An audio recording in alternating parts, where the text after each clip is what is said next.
Good morning students, welcome to my YouTube channel brief reasoning. तो मैं आपके सामने जो पेपर लेके आई हूँ वो है आपका पेपर है 16 दिसंबर का। ये आपका पेपर 16 दिसंबर 2021 का ये पेपर है आपका।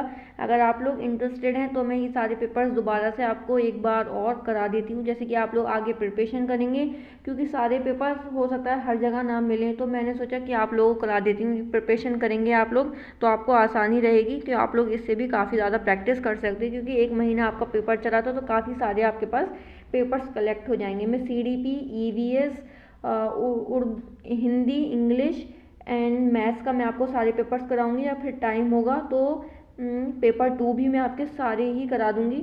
ठीक है, मैथ्स का सोल्यूशन के साथ मैं आपको कराऊंगी। अगर आप लोग इंटरेस्टेड हों तभी तो आप लोग बताइएगा कि मुझे ये पेपर्स कराने चाहिए या नहीं। तो आप लोग मुझे कमेंट सेक्शन में ज़रूर बताइएगा। जिस हिसाब से आप लोग बोलेंगे उसी हिसाब से मैं करूँगी। अगर आप लोग बोलेंगे करा दीजिए तो मैं कराऊँगी, अगर नहीं आप लोग इंटरेस्टेड होंगे तो फिर मैं आज बस यही वीडियो बनाऊँगी, फिर उसके बाद फिर मैं और कुछ कराऊँगी, लेकिन फिर नहीं डालूँगी ये पेपर्स। तो आप लोग ज़रूर कमेंट सेक्शन में बताइएगा, क्योंकि आप लोगों को ही बेनिफिट रहेगा जब आप लोग आगे पेपर दोगे। अगर कुछ लोग नए हैं इस चैनल पर तो ज़रूर सब्सक्राइब करिएगा, वीडियो को भी ज़रूर देखिएगा, आगे हो सकता है आपके काम आए। फिर आसानी से इजीली आपको ये पेपर्स नहीं मिलते हैं। अगर करवाना चाहते हैं तो आप लोग करवा सकते हैं अभी। ठीक है, तो चलिए आज का सेशन हम यहीं से स्टार्ट कर लेते हैं। क्वेश्चन नंबर 1 है। कमेंट सेक्शन में मुझे प्लीज़ ज़रूर बताइएगा कि आप लोग क्या चाहते हैं। हिंदी इंग्लिश दोनों में ही प्रोवाइड होगा। ये मुझे पेपर भेजा था किसी ने, तो मैं आपको उसी पेपर से करा देती हूँ। ये CTET ने हमें जीमेल ID पे जिनका होगा ये पेपर उन्हें भेजा था, तो मुझे सेंड किया था, तो मैंने आपको इसी से करा देती हूँ। ये CTET की तरफ से ही आंसर्स इसमें मार्क हैं कि कौन सा करेक्ट है। ठीक है, वैसे तो मैं आपको हिंदी और इंग्लिश दोनों में ही कराऊंगी। तो चलिए क्वेश्चन नंबर 1 पर चलते हैं। क्वेश्चन नंबर 1 है कि to be able to create positive learning environment within the classroom it is important that the teachers first, second और थर्ड, फोर्थ ऑप्शन इसमें गिवन है। तो आप देख लीजिए इसमें CTET के हिसाब से कौन सा करेक्ट आंसर है। वो है कि are able to include children emotions learning process. जो करेक्ट ऑप्शन है फोर्थ है। ठीक है, मुझे मार्क करने की ज़रूरत नहीं है, मार्क पहले से ही इस पर हो रहा है। तो नेक्स्ट चलते हैं क्वेश्चन नंबर 2 की तरफ।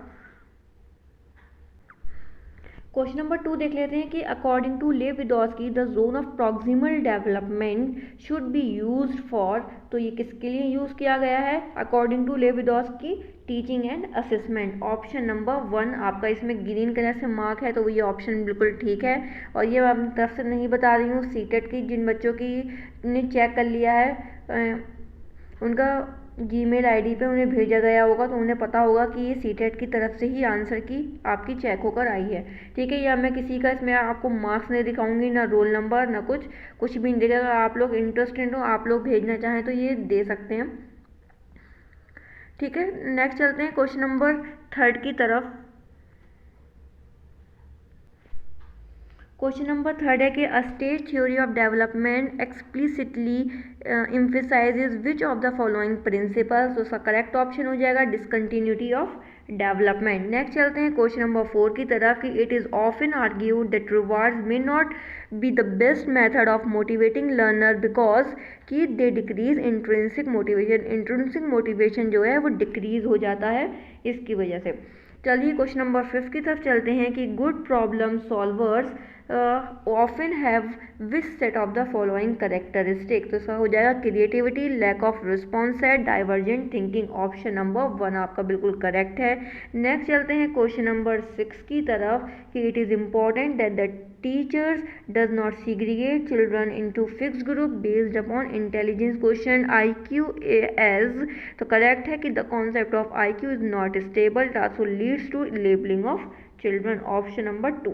नेक्स्ट चलते हैं क्वेश्चन नंबर 7 की तरफ कि अकॉर्डिंग टू जीन पियाजे children in pre operational stage of development are able to do make believe play.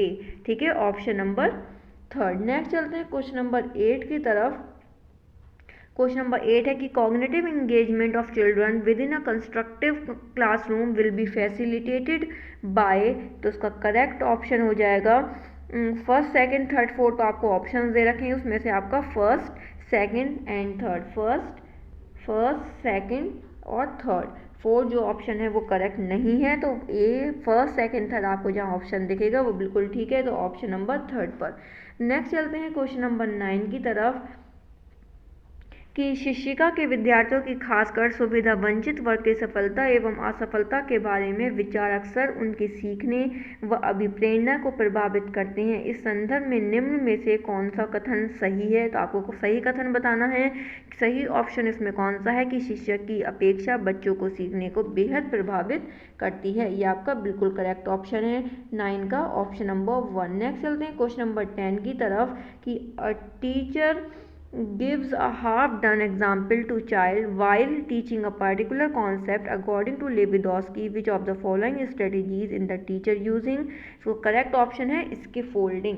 ठीक है, नेक्स्ट चलते हैं क्वेश्चन नंबर 11 पर कि निम्नलिखित में से किस कक्षाई प्रक्रिया का विश्लेषण किसी अध्यापक से वंचित समूह के प्रति गणित पूर्वग्रहों को उजागर कर सकता है? तो वो है लिंग, जाति और आर्थिक श्रेणी के आधार पर निर्धारित आसन व्यवस्था। तो करेक्ट ऑप्शन थर्ड है आपका, इसमें देख सकते हैं ग्रीन कलर से टिक लगा हुआ है, तो ये करेक्ट है। नेक्स्ट चलते हैं क्वेश्चन नंबर 12 की तरफ कि एक प्रगति कक्षा में निम्न में से कौन सा मूल्यांकन विधि का इस्तेमाल नहीं होता होगा?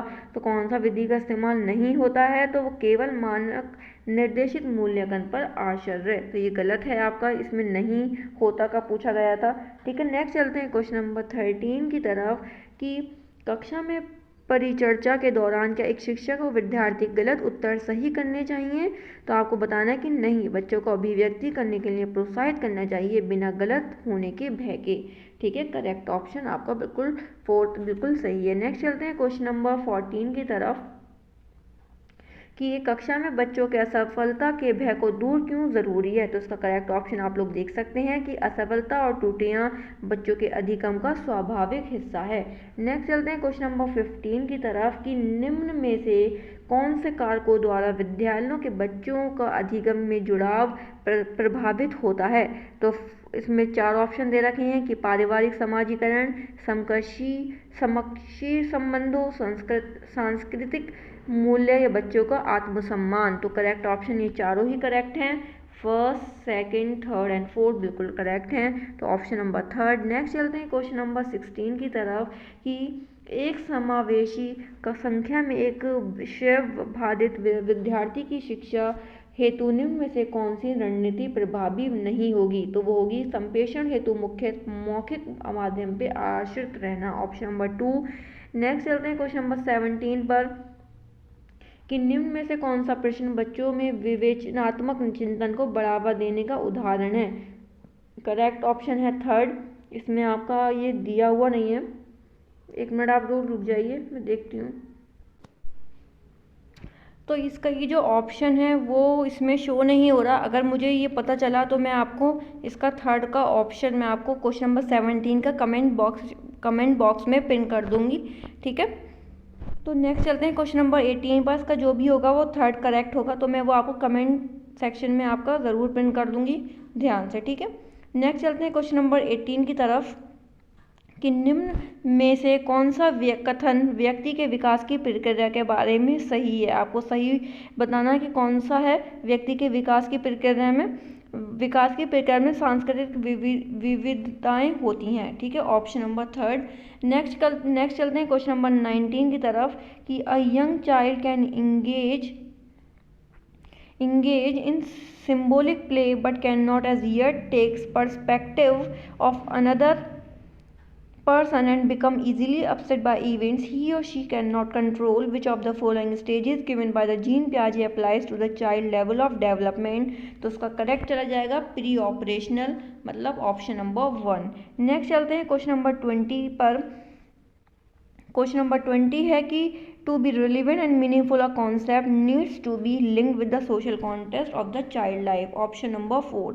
नेक्स्ट चलते हैं क्वेश्चन नंबर 21 पर कि a child in a classroom faces continual challenge in understanding mathematical operation despite adequate support. This could be because of dyscalculia।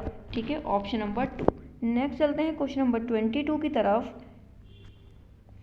कि कक्षा में सृजनात्मक को बढ़ावा देने के लिए विद्यार्थी को कैसे अवसर प्रदान करने चाहिए। तो वो मौलिक खोज और सोच को बढ़ाने के लिए।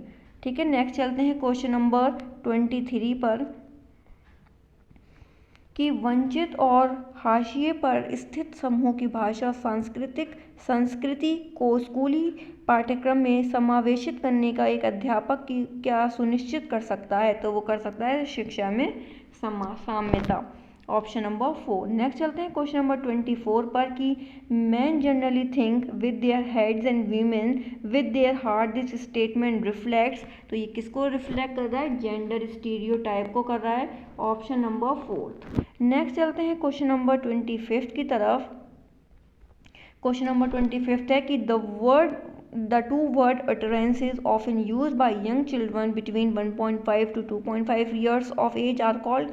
को क्या बोलेंगे? टेलीग्राफिक स्पीच होती है ये, telegraphic speech. Option number 3। Next चलते हैं क्वेश्चन नंबर 26 पर कि क्या एक शिक्षक को कक्षा में सत्ताधारी व्यक्ति के रूप में देखा जाना चाहिए जिसे कोई चुनौती ना दे सकें। तो इसका करेक्ट ऑप्शन है कि नहीं, विद्यार्थी या शिक्षक को प्रश्न पूछने में हिचकते हैं जिसे उनकी सत्यापरायिक स्पष्टता में कमी रह जाती है। ऑप्शन नंबर 4 आपका बिल्कुल करेक्ट है। नेक्स्ट चलते हैं क्वेश्चन नंबर 27 पर कि बच्चों की सफलता अक्सर विद्यालय की असफलता होती है। निम्न में से कौन सा कथन इस वाक्य का समर्थन करता है?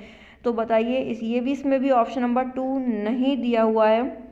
देखा जाएगा कि इस क्वेश्चन में ही प्रॉब्लम थी, इस ऑप्शंस में ही, या इसमें दे नहीं रखा, कुछ प्रॉब्लम हो गई होगी इस वजह से। तो मैं आपको ये क्वेश्चन दोनों ही देखकर मैं आपको ज़रूर बताऊंगी। नेक्स्ट चलते हैं क्वेश्चन नंबर 27 का जो भी होगा वो 2 करेक्ट है, या हो सकता है सबको ही इस पर नंबर मिले हों। तो आप लोग जिसका भी 16 में अगर पेपर हुआ है वो देखें इस वीडियो को, तो ज़रूर बताइएगा कमेंट में एक बार मुझे। नेक्स्ट चलते हैं क्वेश्चन नंबर 28 पर कि निम्नलिखित में से कौन सी अभिवृत्ति एक प्रगतिशील कक्षीय माहौल के अनुसार आपको बताने हैं। तो इसके 2 और 3 और 4 ऑप्शन सही थे। तो हम देखते हैं क्वेश्चन, इसमें कुछ लिखा है कि for this question ambiguity is found in question answer candidate will get full mark for this question if any of these। अच्छा, अगर किसी ने 2, 3 और 4 ऑप्शन लगाया होगा तो उनको मार्क्स मिले होंगे। जिसने 1 लगाया होगा उसको 0 मार्क्स मिले होंगे, और जिसने 2 और 3 या 4 में से लगा दिया होगा तो उसको फुल मार्क्स मिल गए होंगे। ठीक है, नेक्स्ट चलते हैं क्वेश्चन नंबर 29 पर। क्वेश्चन में थोड़ी गड़बड़ थी, तो नेक्स्ट चलते हैं क्वेश्चन। ये तीनों ही ऑप्शन इसके बिल्कुल सही थे, इसीलिए आपको इन तीनों में से फर्स्ट, अगर गलती से भी फर्स्ट लगाया होगा तो उसको मार्क्स नहीं मिले होंगे। नेक्स्ट चलते हैं क्वेश्चन नंबर 29 की तरफ। According to Howard Gardner theory, it is important to have a variety of teaching mode strategies within a class because तो it help exercise multiple intelligence। Option number 2। Next चलते हैं question number 30 पर। Last question है ये CDP का कि the Kohlberg model of moral development has which of the following characteristic. तो है कि stages of moral development are universal in nature. Option number 1। अब इसके बाद आपका मैथ का सेक्शन आपका इसमें स्टार्ट हो जाएगा। तो अगर आप लोग इंटरेस्टेड होंगे तो आप मुझे ज़रूर कमेंट में बताइएगा कि मुझे कराने चाहिए पेपर, नहीं कराने चाहिए, आपको इससे बेनिफिट होगा या नहीं। तो मुझे तो लगता है होगा आपको काफ़ी, क्योंकि फिर ये बार बार पेपर्स नहीं मिलते हैं। तो आपको बस बिना मेहनत करे ही यहाँ मिल जाएंगे, एक बार सिर्फ आपको वीडियोस देखनी है। तो ज़रूर मेरे चैनल को सब्सक्राइब करिएगा। अगर आप लोग नए हैं, पहली बार मेरे चैनल पे विज़िट कर रहे हैं, तो प्लीज़ सब्सक्राइब ज़रूर करिएगा मेरे चैनल को, और वीडियो को लाइक करना मत भूलिएगा। मिलते हैं नेक्स्ट वीडियो में। अगर आप लोग इंटरेस्टेड होंगे तो ज़रूर कमेंट में बताइएगा, मैं वेट करूँगी आपके कमेंट्स का। ठीक है, मिलते हैं नेक्स्ट वीडियो में। Okay, bye.